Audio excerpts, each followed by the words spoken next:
kebetulan saya dapat teman dari Genbi Aceh, dari Kalimantan juga ada gitu. Jadi emang bener-bener benar-benar seru banget gitu loh ikut beasiswa, apalagi dalam kegiatan yang lingkupnya nasional gitu. Aku tadi dengerin Mas Zain ngomong juga kayaknya seru banget kan ya kalau kegiatan nasional lah.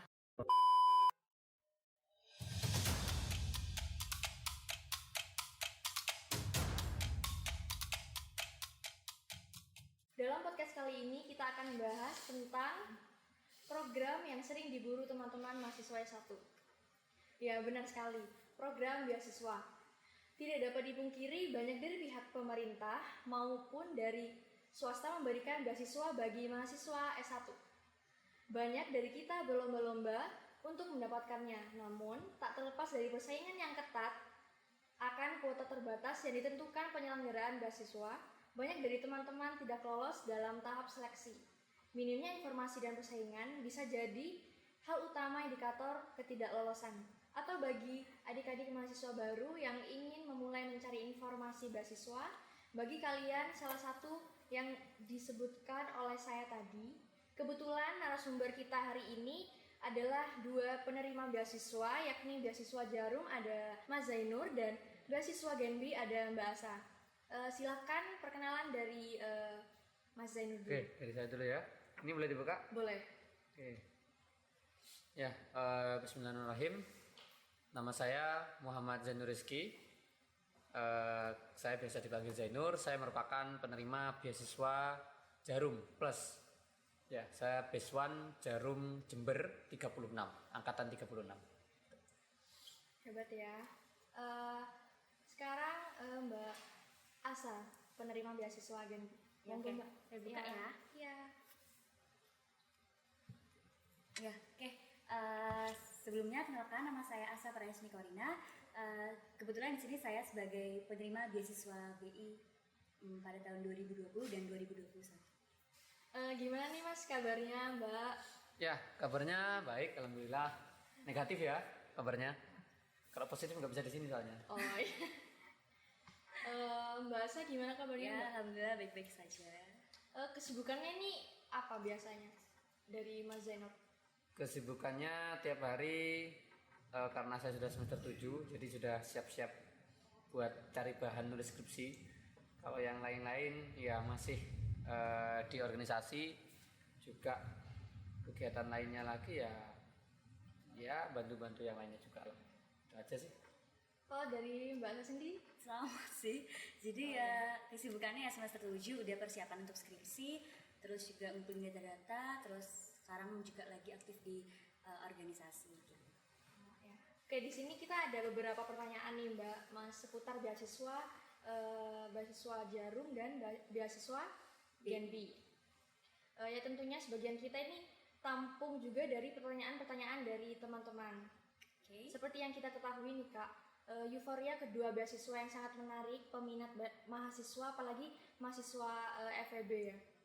Banyak teman-teman ingin menjadi bagian dari penerima beasiswa Jarum dan beasiswa Genbi. Pastinya dari kedua narasumber kita kali ini melalui proses seleksi yang begitu ketat hingga menjadi salah satu penerima beasiswa Jarum dan beasiswa Genbi. Dan teman-teman pastinya banyak yang bertanya dari proses seleksi dari beasiswa Jarum dan beasiswa Genbi ini gimana ya prosesnya Mas, dari Mas Zainur? Proses seleksi kan ya? Iya, proses seleksi. Ya, mungkin sebelumnya saya perlu perkenalkan bahwa beasiswa Jarum Plus ini yang biasanya juga disebut sebagai Base 1 Jarum. Base 1 Jarum ini adalah merupakan penerima dari beasiswa Jarum, sebutannya Base 1 Jarum, yang dalam proses seleksinya kalau angkatan saya kemarin dilakukan seluruhnya dalam proses online. Kalau sebelumnya, angkatan-angkatan sebelumnya itu dilakukan secara offline. Ya. Tapi tidak berbeda untuk proses seleksinya. Proses seleksinya ada 3 tahap, yakni pertama adalah seleksi administrasi, kedua adalah seleksi tes tulis, dan ketiga adalah seleksi di tes wawancara. Setelah itu kalau teman-teman lulus ya teman-teman jadi Base 1 Jarum gitu. Itu prosesnya. Iya. Ya. Segitu aja sih kalau prosesnya ya. Kalau secara lebih detail nanti kita sambil bahas. Banyak ya tahapan-tahapan seleksinya. Ya hanya tiga itu. Cuman relatif di tiap pertemuan atau tiap proses seleksi itu ada tantangannya tersendiri. Contoh saja, misalkan kita katakan sekarang tes administratif ya, administrasinya, maka teman-teman harus memenuhi administrasi itu karena itu sudah sifatnya telak. Contoh saja IPK. Contoh kedua, posisi semesternya yang mana harus sedang menempuh semester 4. Kemudian tentang persyaratan lain seperti harus ada surat tanda bukti aktif organisasi, itu kan sudah sifatnya telak. Jadi kalau teman-teman tidak memenuhi ya pasti teman-teman auto gugur, auto tidak lolos. Maka itu hal-hal yang sudah telak yang harus teman-teman siapkan dari sekarang. Seleksi berikutnya adalah tes tulis. Tes tulis ini lebih kepada tes-tes yang sifatnya ke personality ya. Jadi juga ke personality, juga ke motivasinya teman-teman gitu.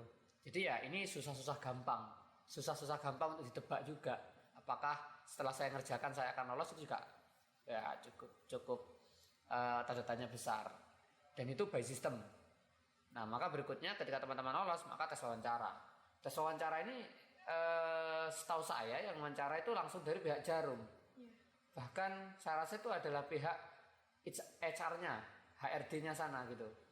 Nah dan itu betul-betul tes wawancara, teman-teman akan ditanya berbagai hal, termasuk ya mungkin relatif pertanyaan yang banyak ditemui ya, sama ya pertanyaan-pertanyaan khusus memang yaitu memang dibuat untuk benar-benar memilih mana yang benar-benar kualitas dan bisa menjadi beasiswa Jarum gitu.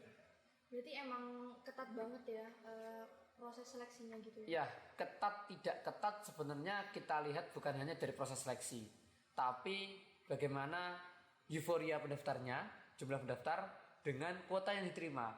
Itu juga bisa kita jadikan patokan, katakan ini ketat atau tidak. Contoh saja, saya katakan ketat, beasiswa Jarum ketat. Bagaimana tidak, yang daftar tiap tahunnya ratusan. Dan yang bisa mendaftar hanya 1 kali seumur hidup. Jadi selama kita kuliah nih, hanya 1 kali kita punya kesempatan seumur hidup kita untuk bisa mendaftar beasiswa Jarum. Gitu. Dan itu adalah di posisi semester 4. Gitu. Nah, kemudian teman-teman, kalau teman-teman tahu juga kenapa tadi saya katakan ketat, karena yang diterima itu adalah universitas atau PT tertentu. Nah, kalau di Jember ini hanya Universitas Jember dan Universitas Muhammadiyah Jember. Dan tiap tahun kuotanya itu cukup sedikit. Di Universitas Jember jatahnya atau kuotanya itu hanya 9 penerima saja. Di UNMU, Universitas Muhammadiyah Jember, itu hanya 3 saja. Total hanya 11 beasiswa Jarum tiap tahunnya di Jember. Dengan ratusan mendaftar tiap tahunnya di Jember. Jadi ya cukup ketat kalau kita katakan ketat. Gitu. Tadi kan Mas Zen mengatakan bahwa ini cuma 1 kali seumur hidup. Betul. Kalau pendaftarnya itu gagal pas seleksi ya, tidak diterima di beasiswa Jarum, itu boleh daftar lagi atau tidak? Boleh daftar di beasiswa yang lain, bukan beasiswa Jarum. Ya Gitu. berarti cuma 1 kali ya? Iya, karena hanya 1 kali saja. Sesuai tadi ya, saya katakan lagi, di seleksi administrasinya itu telak, tidak bisa tidak bisa digoyah gitu. Terima kasih Mas Zen. Oke. Untuk Mbak Asa, gimana nih proses seleksinya dari beasiswa Genpi? Sebenarnya prosesnya nggak jauh beda ya sama yang disampaikan sama Zainur. Jadi yang pertama itu jelasnya terkait dengan berkas, seleksi berkas. Nah itu udah ada beberapa ketentuannya, ada dan itu emang harus dipersiapkan. Pada saat itu juga bisa sebenarnya. Yang pertama ya asal IPK kita bagus, IPK kita sesuai dengan syarat yang udah disebutkan di posternya. Terus juga aktif organisasi. Jadi yang penting itu juga sebenarnya kalau daftar beasiswa itu kita jangan hanya jadi mahasiswa yang kupu-kupu ya, kuliah pulang dan kita nggak dapat apa-apa dari itu gitu. Jadi kita emang perlu berkembang kan, jadi ya udah harus yang emang aktif berorganisasi ya. Salah satunya gimana ya, dapat sertifikat, atau kalau misalkan emang belum dapat sertifikat bisa surat keterangan aktif organisasi gitu. Terus setelah selesai seleksi berkas itu Nextnya itu terakhir ya, kalau yang zaman aku itu terakhir itu ya teks wawancara. Tes wawancara. Nah, tes wawancara itu ya kita diwawancarai langsung oleh pegawai BI sendiri gitu. Dan itu karena waktu pada saat itu masa-masa pandemi ya, jadi itu by video call. Kalau emang udah kita nggak pandemi lagi, ya kemungkinan besar kita diundang ke KPWBI Jember, kita dites di sana di ruangannya mereka, gitu, sendiri-sendiri Mbak Evis. Dan itu yang wawancarain satu peserta tuh bisa 3 pegawai, 2 pegawai gitu. Kalau dari beasiswa Genbi sendiri nih kayak beasiswa Jarum nggak, pendaftarannya itu hanya 1 kali gitu? Sebenarnya kalau pendaftarannya iya ya, mungkin kalau untuk tahap-tahapnya itu emang sekali itu aja. Tapi kita nggak hanya kalau udah kena beasiswa besok beasiswa bisa daftar lagi nih beasiswa BI-nya, nggak bisa, karena dalam di BI sendiri, di Genbi sendiri itu jadi gini, BI itu beasiswanya nama penerimanya itu Genbi ya, Generasi Baru Indonesia. Nah itu komunitasnya yang tergabung di situ. Kalau kita sudah dilihat nih dalam 1 semester atau 2 semester kita masih stuck aja, kita nggak aktif di Genbi, di komunitas Genbi, kita nggak ikut turut aktif dalam acara-acara BI, ya kita otomatis akan gugur di situ gitu. Jadi emang bener-bener kita harus berkembang di situ. Ya harus ikut berkontribusi. Iya benar-benar. Kan kalau mau ikut beasiswa Jarum maupun Genbi ini kan harus ada persiapan yang sungguh-sungguh. Kalau dari Mbak Asa sendiri nih persiapannya gimana? Kalau aku sendiri sih emang dari awal aku maba itu ya aku emang ingin mendapatkan beasiswa ya. Jelas faktor utamanya ya aku ingin membantu orang tua gitu. Jadi aku gak pengen jadi beban. Meskipun aku beban tapi aku gak pengen membebani terlalu berat gitu lah. Jadi ya aku emang target harus dapat beasiswa. IPK sih yang pertama ya. Jadi IPK itu kalau di Genbi sendiri itu syaratnya 3,0. Tapi for information rata-rata teman-teman Genbi itu 3,5 ke atas gitu. Jadi kita harus bisa menargetkan di atas persyaratan itu gitu. Karena emang banyak banget yang 3,5 ke atas tuh banyak banget di Genbi gitu. Jadi itu sih IPK. Terus juga aktif organisasi, aku sekali lagi bilang aktif organisasi. Karena kalau kita cuma hanya kuliah aja, buat apa mereka ngebiayai orang yang nggak mau berkembang gitu kan. Jadi emang harus aktif organisasi. Udah sih itu. Itu saja ya Mbak. Untuk Mazen sendiri kan dari tahapan-tahapan seleksi yang tadi yang sudah dijelaskan, kan pasti ada persiapan yang sungguh-sungguh. Betul, itu pasti. Bagaimana persiapannya dari Mazen? Ya, ini persiapan saya sendiri atau ya oke. Ya, jadi juga mungkin buat teman-teman juga ya, kalau persiapan saya itu suka sekali buat folder khusus di laptop saya. Jadi di laptop saya sebelum saya jadi Base One nih, saya sebelumnya itu udah buat bikin folder. Saya tulis tuh folder saya tuh. Jadi Base One 2021 gitu. Sudah saya tulis. Isinya apa? Isinya untuk proses melengkapi. Gitu, untuk proses melengkapi berkas-berkas. Kenapa? Berkas-berkas untuk perlu disiapkan sejauh-jauh hari karena memang banyak berkas yang harus kita lampirkan. Termasuk juga kalau persiapan-persiapan lain ya memang persiapan perihal Base Jarum itu tidak bisa 1 hari, 1 minggu, bahkan 1 bulan saja, tidak bisa. Kenapa? Karena di situ ada persyaratan-persyaratan administratif yang sifatnya butuh jangka lama. Apa itu? Contoh saja organisasi. Organisasi emang iya, kita 1 hari ikut organisasi terus kita bisa minta surat akte organisasi kan tidak bisa. Terus besok buat daftar Base tidak bisa. Jadi gimana caranya ya? Ya prosesnya sedari kita mahasiswa dulu, sudah saya mahasiswa baru, kemudian semester 1, semester 2, semester 3 ya saya coba itu aktif organisasi. Nah supaya saya juga bisa melampaui standar administratif itu, standar administratifnya kan adalah ikut organisasi saja. Di situ dikatakan kalau teman-teman silakan buka di websitenya Base Jarum ya, beasiswajarumplus.org itu bisa dibuka. Salah satu hal yang mutlak yang harus kita penuhi adalah aktif organisasi di dalam maupun di luar kampus. Nah itu sudah saya ikuti dari awal, dari saya mahasiswa baru. Nah supaya saya bisa di atas dari rata-rata standar yang diminta, ya saya tambah dengan cara apa ya? Saya ikut kompetisi, ikut lomba. Ya walaupun kemudian jarang juara satunya, Cuman tetap itu kan bisa di disclaimer sebagai apa? Sebagai prestasi. Nah, prestasi dan keaktifan kita itu pasti juga akan dilirik di tahap administratif itu. Nah, jadi proses persiapan saya sedari mahasiswa baru ya saya siapkan itu. Organisasi yang memang nggak bisa instan, memang harus didedikasi dulu selama 1 tahun, 1 periode gitu kan. Saya aktif KM, saya aktif coba ikut kompetisi banyak, dan itu semua saya jadikan modal. Kedua, yang terpenting adalah IPK. Nggak mungkin dong kita semester 1 IP-nya biasa-biasa aja, 2 biasa-biasa aja, semester 3 IP-nya biasa-biasa aja, terus semester 4 IPK-nya minta di atas 3,20 sesuai persyaratannya Beson Jarum. Kayaknya mustahil. Jadi ya semester 1 pun juga sama. IPK ya kita usahakan gimana tetap sustain di atas rata-rata yang diminta oleh Beson Jarum, dan itu yang saya lakukan. Dan semua folder itu saya siapkan, file-filenya saya siapkan, sembari menunggu waktu tanggal pendaftaran tiba ya saya daftar.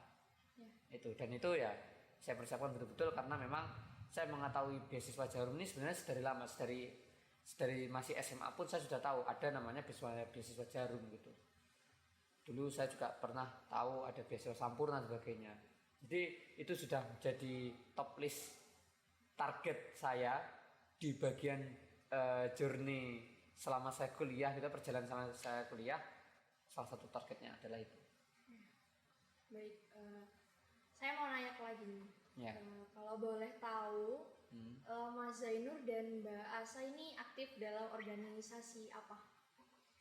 Ya, siapa ini? Saya dulu atau Asa dulu? Dari Mbak Asa dulu. Oke.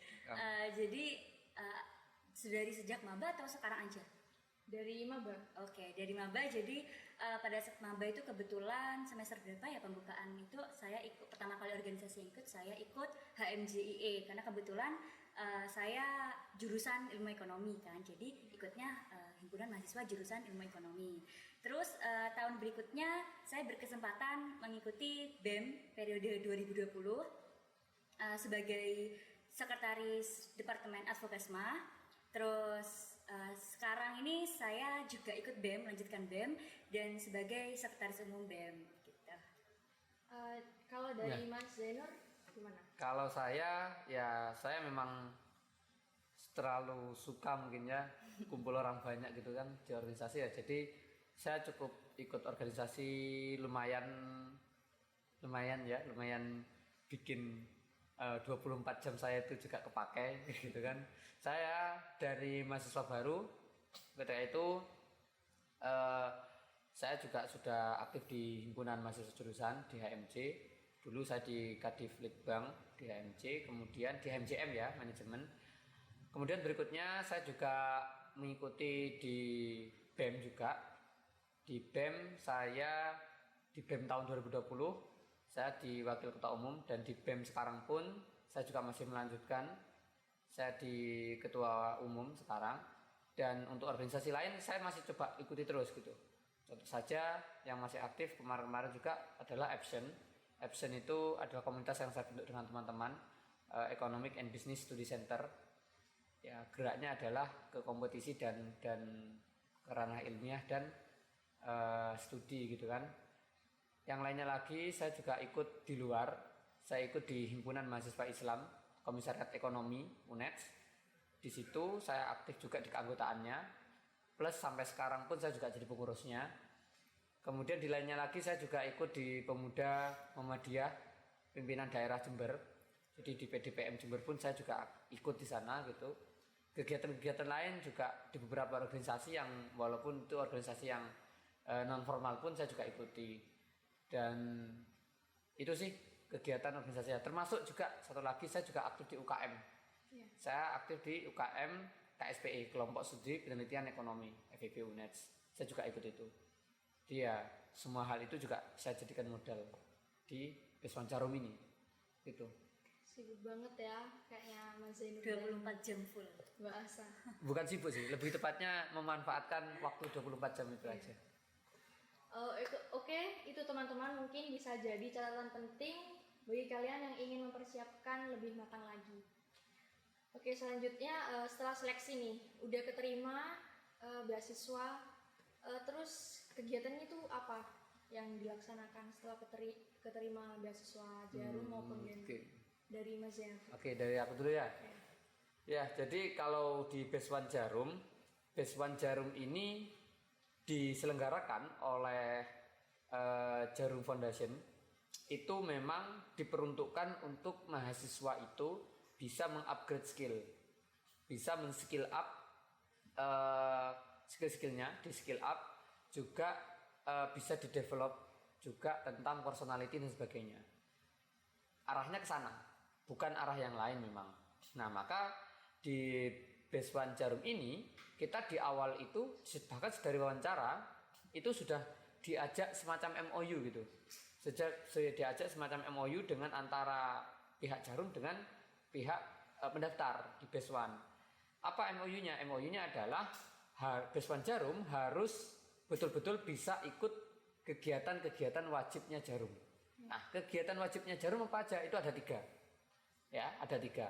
Itu ada 3 terdiri dari leadership development, kemudian character building, sama satunya nation building. 3 kegiatan ini adalah kegiatan wajib nasional. Ini kegiatan wajib nasional yang mana biasanya di tahun-tahun sebelumnya, misalkan saja leadership development itu biasanya diadakan di Jakarta, di Semarang gitu. Kemudian national building juga diadakan di tempat-tempat itu gitu. Kalau karakter building setahu saya pernah diadakan di Bogor juga. Cuman sayangnya kan ya di tahunnya saya kemarin karena kita pandemi, kita yang masih terlaksana adalah satu yang leadership development. Kita diadakan secara online Zoom. Dan itu nasional. Nah, adapun 2 kegiatan lainnya ini saya masih mengharap masih bisa dilakukan secara offline gitu. Itu adalah kegiatan wajib di Jarum. Nah, adapun kegiatan-kegiatan yang apa ya, bukan wajib tapi ya masih sangat-sangat disarankan untuk ikut, itu adalah kegiatannya seperti community empowerment. Community empowerment itu kegiatan pengabdian yang dilakukan oleh Beswan Jarum di beberapa kota itu, di tiap-tiap kotanya. Dan itu akan mendapatkan support dana hibah dari pihak Beswan Jarum pusat gitu. Nah, adapun yang lainnya lagi selain itu adalah writing competition. Writing competition itu di mana teman-teman nulis, punya gagasan, punya ide, ditulis. Kalau lolos secara nasional teman-teman dapat 20 juta. Itu hadiah nomor satunya ada 20 juta. Dan masih ada hadiah yang lain. Kegiatan lain adalah ada juga yang sifatnya kegiatan internasional, di mana nanti teman-teman semacam dikirim untuk ikut kegiatan kompetisi di internasional di luar negeri. Itu ada. Jadi kegiatan kami seluruhnya adalah kegiatan yang sifatnya memang untuk mendevelop mahasiswanya. Mungkin nanti dibantu ya. Kita nanti saya sebenarnya ada yang perlu saya sampaikan perihal gambar-gambar yang foto-foto kegiatan itu gitu. Supaya teman-teman semakin tercerahkan sebenarnya leadership development itu apa, nation building itu apa, kemudian character building itu apa. Karena dalam sejarahnya ini adalah semuanya kegiatan-kegiatan besar di mana memanggil pemateri-pemateri yang juga cukup skalanya nasional. Juga biasanya kemarin nih itu bahkan salah satu band nasional juga itu ikut meriahkan di nation building. Dan itu meriah teman-teman. Dan itu meriah banget gitu ya. Jadi bayangkan kalian satu Indonesia, Beswan mulai dari Sabang sampai Merauke. Teman-teman mulai dari univ manapun itu kumpul jadi satu di nation building itu dengan membawa budaya khasnya masing-masing di tiap daerah. Dan itu cukup luar biasa. Dan ya walaupun ini masih terjadi di tahun-tahun sebelumnya, di tahunnya saya masih akan terjadi gitu, masih akan dilaksanakan. Dan itu cukup luar biasa gitu.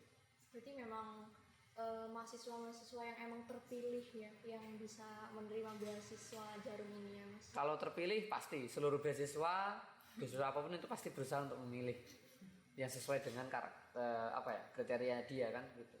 Ya. Untuk Mbak Asa sendiri gimana setelah keterima jadi ini anggota Genbi, dari ya. penerima beasiswa Genbi itu kegiatannya apa aja Mbak? Kalau aku sendiri kan kebetulan lagi aku dapat beasiswa ini pas lagi pandemi ya. Iya. Jadi itu ada beberapa perbedaan lah.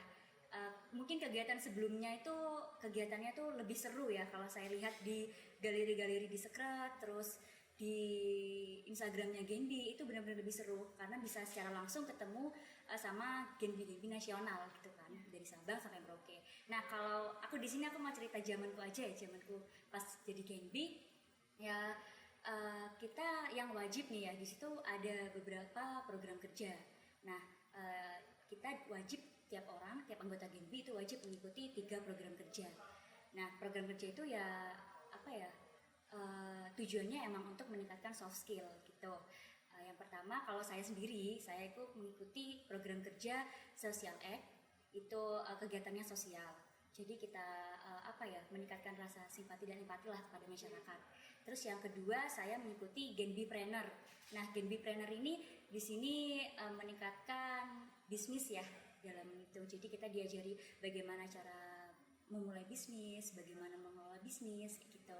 Terus yang ketiga ini saya mengikuti Genbi Peduli Alam. Nah di Genbi Peduli Alam ini benar-benar diajari gimana cara mengolah alam gitu kan ya. Jadi di sini jujur di GPA ini saya tahu ternyata sampah itu sangat berdampak sekali gitu ya di sekarang itu. Banyak mengikuti info-info terkait dengan perkembangan dari sampah lah ya di sini yang terjadi sekarang.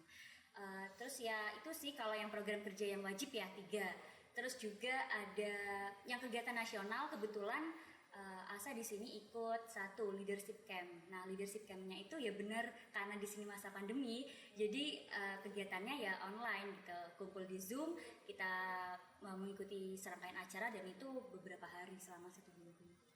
Jadi di situ benar-benar kita dibagi satu kelompok. Kita nggak hanya dengerin Zoom atau dengerin apa enggak, tapi kita di situ emang diberikan tugas, dan dibagi satu kelompok. Satu kelompok itu terdiri dari berbagai Genbi Indonesia ya di Indonesia. Jadi kebetulan saya dapat teman dari Genbi Aceh, dari Kalimantan juga ada. Gitu. Jadi emang benar-benar apa ya? Benar-benar seru banget gitu loh ikut beasiswa, apalagi dalam kegiatan yang lingkupnya nasional gitu. Aku tadi dengerin Mas Zain ngomong juga kayaknya seru banget kan ya kalau kegiatan nasional lah. Pasti teman-teman di sini juga masa sih nggak kepingin gitu kan. Jadi ya emang gimana cara dapetinnya, emang kita harus mempersiapkan sejak dari awal. Kita harus memplanning, mentarget gitu. Kita kuliah ini nggak hanya sekedar kuliah, tapi emang ada beberapa ketentuan yang harus kita tuju lah gitu ya. Itu sih dari aku kalau Ya, kegiatan. Terus ini kan padat banget ya jadwalnya kalian. Nah, terus ini gimana kalian itu memanajemen waktu antara kegiatan sebagai penerima beasiswa dan pastinya sebagai mahasiswa yang berkuliah dan aktif organisasi dari Mbak Asari? Oke, kalau dari saya sih sebenarnya gini ya, saya sedikit malu ngomongnya ya. Kalau Mas Zain mungkin saya tahu nih, saya paham ya, Mas Zain itu punya catatan yang itu jangan sampai hilang. Itu benar-benar semuanya jadwal dia gitu kan. Tapi kalau saya ya sebesar apa tanggung jawab saya di situ gitu. Kalau misal saya kerja misalkan nih di suatu acara di Genbi, saya hanya sebagai anggotanya atau sebagai apa, nggak sampai pada saat hari H itu nggak ada job desk gitu ya. Saya lebih memilih ke tempat yang emang saya benar-benar dibutuhkan gitu. Jadi ya emang gimana ya, emang harus pintar-pintar bagi waktu ya. Apalagi belum ngerjain tugas. Kalau tugas sih kalau kata saya emang aku juga pribadi menerapkan ini ya. Jadi emang benar-benar di list itu di tembok kamar atau di mana gitu, di list tugas itu emang harus segera diselesaikan. Kalau dikasih sekarang ya kalau bisa sekarang diselesaikan gitu, karena kita nggak tahu besok bakal ada kegiatan apa gitu kan. Nah jadi gimana cara saya manajemen itu ya, itu saya catat kalau untuk tugas ya. Kalau untuk BEM sama Genbi ini ya saya mencari porsi sebesar apa dan di mana gitu saya yang dibutuhkan. Kalau misalkan di BEM ya saya mungkin ke BEM dulu gitu. Kalau misalkan di Genbinya ya pasti kalau ada acara itu kan ada prosesnya. Saya bisa berkontribusi di prosesnya, dan di acara hari hanya mungkin saya hanya sebagai apa sih, ya udah gitu. Kalau misalkan di BEM ada saya dibutuhkan ya saya di BEM, kalau di Genbi ya di Genbi. Dari Mas Zain sendiri nih gimana cara manajemen waktunya? Ya, kalau soal manajemen waktu sebenarnya waktu yang diberikan kita 24 jam itu sebenarnya sudah jauh lebih dari cukup ya. Itu sudah sunatullah, waktu kita itu 24 jam kita harus manfaatkan dengan sebaik-baik mungkin. Gak mungkin dong dengan banyaknya kegiatan kita mengharap waktu yang kurang. Mungkin bukan waktu yang kurang, tapi kita yang harus mengatur itu sendiri, mengatur kegiatan kita. Jadi kalau saya sendiri sih sebenarnya dengan banyaknya kegiatan itu, ya salah satunya saya harus selalu mengerjakan berbagai hal yang mungkin dirasa menjadi hal yang sulit, tapi memang juga saya sedikit enggan mengerjakannya, ya justru itu yang harus didahulukan. Kapan itu? Biasanya di pagi hari. Itu sebenarnya teori ya. Jadi ada beberapa teori-teori cara pengaturan waktu, manajemen waktu. Salah satunya adalah teori makan kata. Teori makan kata itu adalah bagaimana kita bisa mengerjakan sesuatu yang sangat harus dikerjakan, tapi kita malas buat mengerjakan. Dan itu harus dikerjakan di pagi hari. Ya, jadi makan kata itu harus di pagi hari. Ya, bahasanya kan gitu. Nah, itu harus dikerjakan dulu. Maka ketika itu sudah dikerjakan, maka untuk makan kata-kata berikutnya atau mengerjakan hal-hal berikutnya kita akan lebih mudah. Nah, itu yang biasanya saya lakukan, salah satunya di tiap harinya. Hal lain yang saya lakukan adalah ya benar kata Asa tadi ya, karena Asa juga sekum saya jadi tahu keseharian saya. Jadi saya sangat suka pegang bolpen sama kertas. Kertas itu kertas lembaran-lembaran banyak gitu kan. Itu tujuannya adalah ketika saya punya ide terlintas, saya harus catat. Punya gagasan terlintas, saya harus catat. Mau mengerjakan apa juga harus saya catat. Kenapa begitu ya? Saya sadar kalau ingatan manusia itu terbatas gitu. Itu. Cara pengaturan waktu lain saya adalah ya tetap bagaimana caranya kita unsur priority ya. Mana yang harus prioritas kita kerjakan dulu, mana yang tidak. Nah, sebenarnya semua cara pengatur waktu dengan memilih prioritas, semua orang pasti melakukan hal yang sama. Cuman kadangkala memilih prioritas mana yang harus dikerjakan, itu yang kadangkala yang masih kurang pas, pada akhirnya terasa orang-orang masih saja menganggap saya tidak bisa mengatur waktu. Nah, padahal harusnya mengatur waktu itu semua orang bisa. Bahkan secara alamiah, seseorang pasti mendahulukan apa yang paling mendesak kan gitu. Apa yang paling mendesak dan apa yang paling penting. Itu juga yang saya lakukan.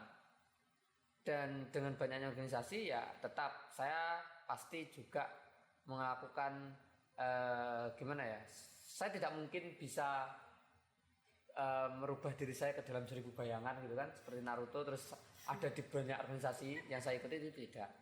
Caranya gimana ya supaya saya tetap bisa melakukan jurus 1000 bayangan saya, artinya supaya peran saya tetap ada di banyak organisasi itu, ya caranya apa ya, teamwork. Kan saya pasti punya tim tuh, termasuk mungkin di BEM saya punya Asa, di HMI punya siapa, di organisasi lain punya siapa gitu kan, ada siapa. Nah itu kalau misalkan saya hanya bisa di satu tempat, ya tempat lain pasti saya akan titipkan. Dan itu saya lakukan supaya pas semuanya tetap jalan, dan 24 jam saya ya supaya tetap tetap bisa saya lakukan dengan baik itu. Yang saya selalu berusaha hindari, ini salah satu tips saja, ini menurut saya caranya saya bisa menghindari manajemen waktu ya. Memang semua orang itu butuh self reward, tapi self reward dikit itu boleh, tapi kalau dikit-dikit self reward itu kayaknya jangan. Dan itu yang juga saya lakukan. Saya berusaha keras saja dengan diri saya supaya saya nggak dikit-dikit minta self reward.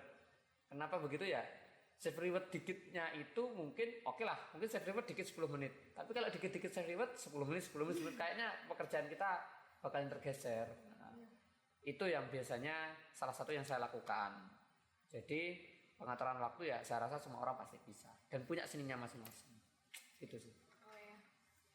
Dari penjelasan yang tadi, terus ada banyak kegiatan yang di beasiswa Jarum maupun Genbi itu benefitnya apa sih yang Mas Zainur dan Mbak Asa rasakan? Dari Mbak Asa dulu. Dari saya, Ya. oke. Tentunya ya benefit yang saya dapatkan finansial ya, itu yang pertama itu finansial. Alhamdulillah bisa terbantu di finansial, di bagian finansial. Terus juga yang kedua yaitu peningkatan soft skill ya. Saya ngerasa selama saya jadi Genbi itu saya merasakan perbedaan antara sebelum jadi Genbi dan pada saat saya jadi Genbi. Apa perbedaannya? Cara berbicara gitu ya. Saya jujur dulu juga bukan anak yang ambis ikut organisasi atau apalah ya. Ya udah prinsip hidup saya itu dulu kayak ya udah ngalir aja gitu kayak air. Ternyata aku pikir-pikir kok kayak nggak ada manfaatnya gitu loh. Aku terus gitu-gitu aja gitu karena aku merasakan itu di SMA ya. Aku ngalir gitu aja, nggak ada pengalaman yang berharga gitu kan. Akhirnya yaitu setelah saya di Genbi ya ini saya alhamdulillahnya ya sering jadi moderator, terus jadi podcaster juga, jadi MC juga.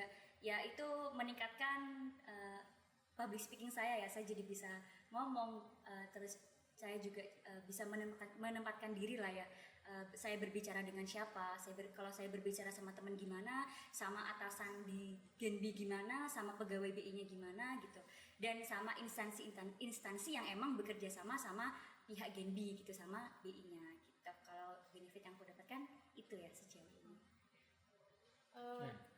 Saya juga nih. Ya. Ya, benefit ya. Ya, kalau benefit atau keuntungan ya tentu banyak memang keuntungan yang kita dapatkan ketika kita ikut beasiswa. Yang pertama pasti sudah jelas. Apa itu? Adalah gaji ya. Biasanya kita tuh anak-anak beasiswa Jarum di Jember itu nyebutnya gaji. Jadi tiap bulan gaji udah keluar nih gitu kan. Pasti informasi itu yang ditunggu-tunggu gitu ketika di notifikasi handphone gitu kan. Gaji atau ya dana bantuan itu tadi gitu kan. Itu pasti. Yang lainnya adalah masih ada plus-plusnya. Apa plus-plusnya? Ya saya termasuk juga kalau di beasiswa Jarum itu salah satunya PDH, dapat jaket gitu kan, dapat buku buku Jarum gitu kan, beasiswa Jarum, dapat flash disk, ada tas ransel, ada koper, ada handuk juga gitu kan, dan semua itu gratis, dikasihkan semua. Itu. Yang lainnya lagi selain itu adalah pasti kita dapat pelatihan-pelatihan, dan pelatihan-pelatihan itu cukup luar biasa ya menurut saya. Kemarin walaupun saya online itu bagi saya juga cukup luar biasa karena pematerinya itu keren-keren, dan kita ikut zoomnya itu nggak kayak kita ikut zoom seperti di kelas, enggak, zoomnya pun juga keren gitu loh. Di dalam itu ada ruangannya sebagainya. Itu salah satunya. Jadi soft skill buat mendevelop personality kita itu juga dapat salah satu keuntungannya. Keuntungan lainnya adalah kita pasti dapat link, dalam artian kita dapat teman dari, misalkan saya teman beasiswa Jarum dari Malang, ada Surabaya, ada Bali, ada Kalimantan, ada Makassar, ada. Jadi ya itu juga menjadi salah satu poin plusnya juga gitu, kita dapat teman yang banyak secara nasional. Dan terakhir sebenarnya adalah kita bangganya adalah kita dapat pride. Dan bagi saya ini yang lebih penting gitu dari semua itu adalah pride-nya. Kita dapat kebanggaan kita menjadi salah satu dari ke-11 dari banyak sekali pendaftar yang tiap tahunnya mendaftar. Jadi dan itu menurut saya juga pride yang cukup luar biasa yang harus saya syukuri gitu terhadap sang pencipta saya kan gitu. Itu sih. Keren banget ya. Saya juga mulai termotivasi. Ya harus pasti. Bagus. Pastinya teman-teman podcast Now You Know ini juga mulai termotivasi juga seperti saya untuk menjadi bagian dari penerima beasiswa Jarum maupun Genbi. Nah, ini juga banyak dipertanyakan oleh teman-teman. Motivasi awalnya tuh gimana sih? Kok bisa termotivasi untuk ikut beasiswa Jarum maupun Genbi? Dari Mas Zen terlebih dahulu. Ya, kalau motivasi, kalau dari saya mungkin ya seperti teman-teman seperti biasa.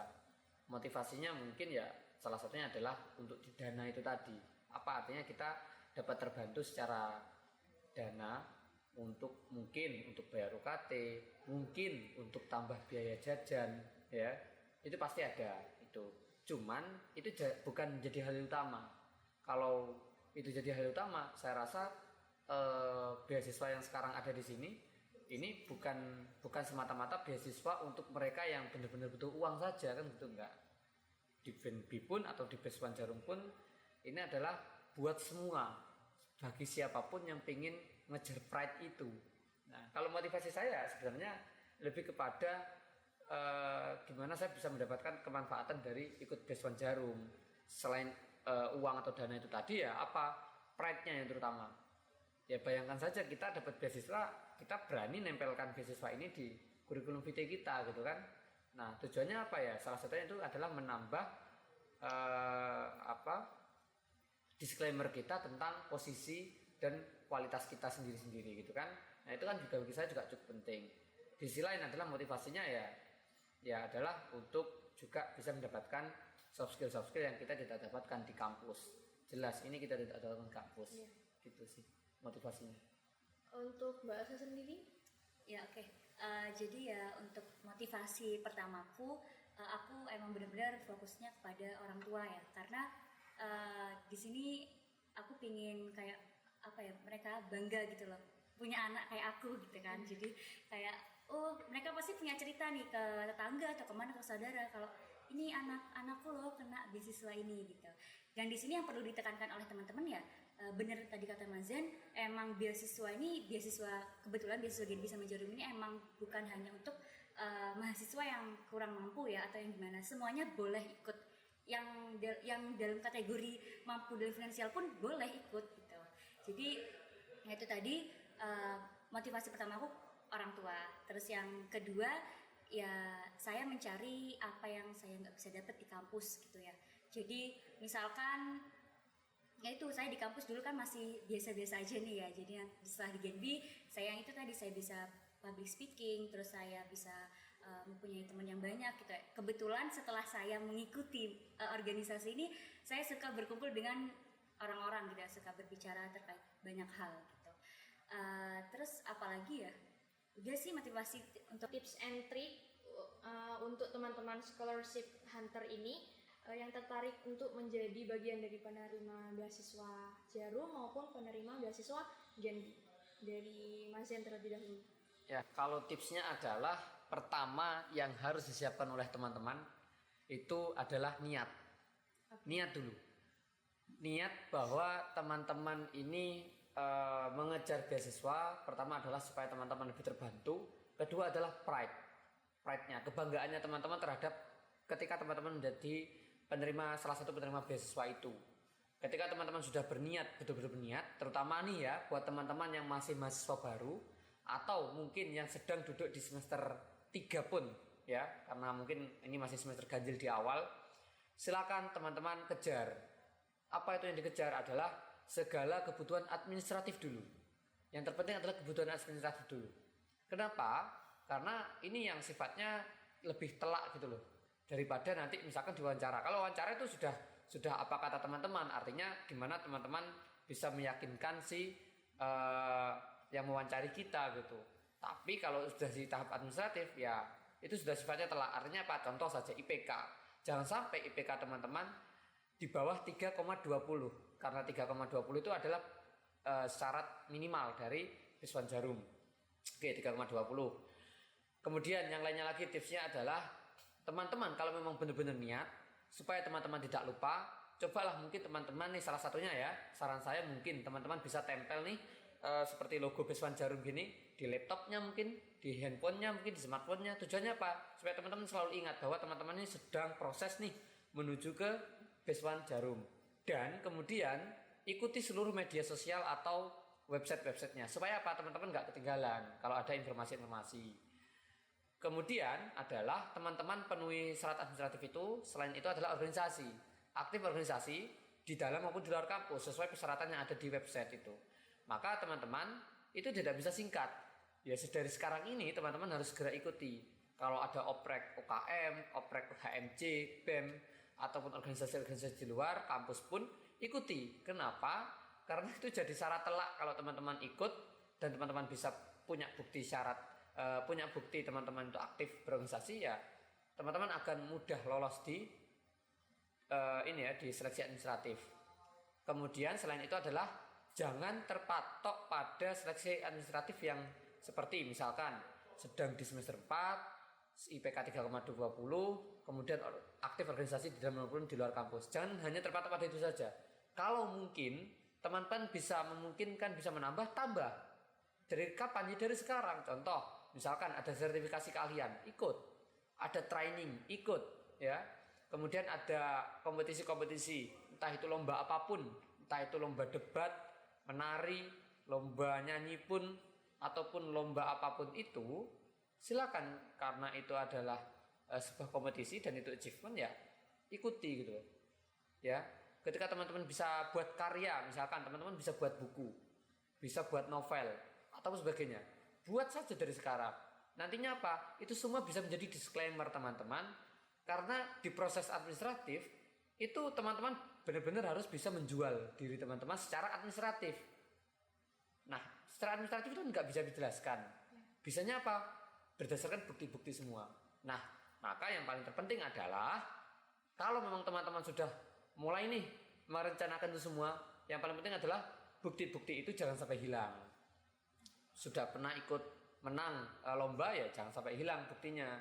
Dengan cara apa ya? Buat foldernya dari sekarang, disiapkan dari sekarang.